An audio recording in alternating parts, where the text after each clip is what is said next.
Assalamualaikum warahmatullahi wabarakatuh. Halo semuanya, perkenalkan nama aku Anissa Dwi Rahmania dari kelas psikologi 4C dengan NIM akhir 092. Pada kesempatan kali ini, aku akan menjelaskan tentang stem cell bagi isu aging dan true story Ibnu Sina.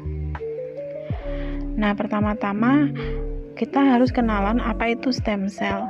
Stem cell adalah fondasi dari setiap organ dan jaringan tubuh yang memiliki kemampuan regeneratif untuk memperbaiki atau mengganti jaringan yang rusak. Namun, seiring bertambahnya usia, stem cell mengalami penurunan kapasitas regeneratifnya, yang menyebabkan penurunan fungsi jaringan dan munculnya penyakit-penyakit terkait usia, seperti generasi organ, kanker, dan penurunan imunitas.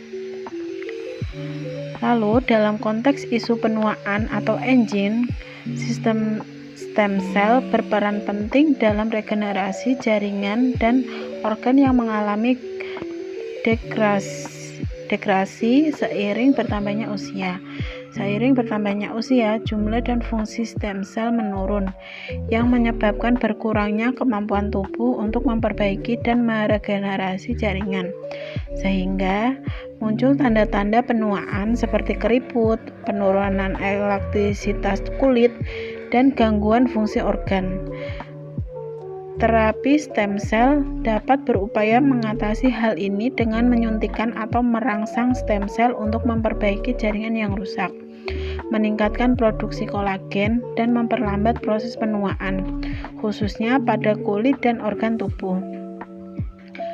Lalu, penelitian menunjukkan bahwa proses penuaan pada stem cell dipengaruhi oleh perubahan pada tingkat molekuler dan seluler, termasuk perubahan ekspresi gen, modifikasi protein seperti asetilasi dan fosforilasi, serta perubahan pada lingkungan mikro dari stem cell tersebut.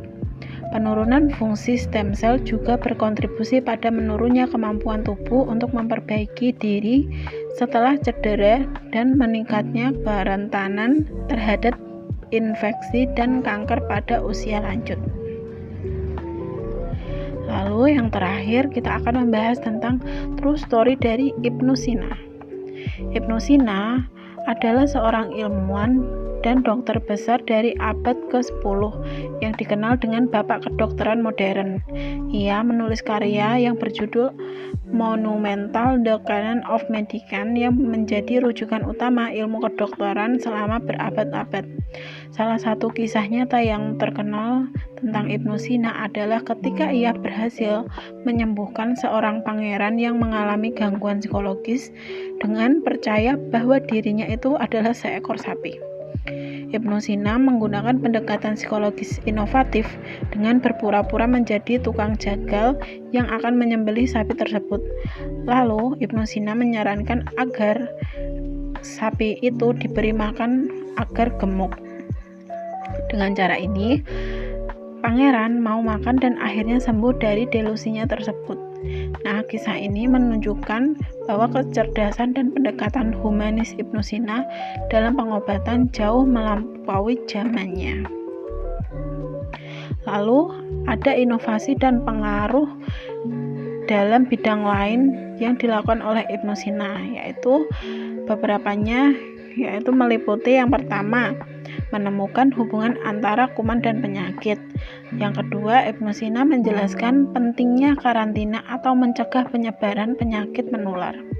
Yang ketiga, Ibnu Sina menekankan pentingnya faktor usia, gaya hidup, dan lingkungan dalam diagnosis dan pengobatan pasien. Nah, terima kasih telah mendengarkan. Semoga materi yang saya jelaskan dapat dipahami dengan mudah. Sekian penjelasan dari saya. Wassalamualaikum warahmatullahi wabarakatuh. Terima kasih semuanya.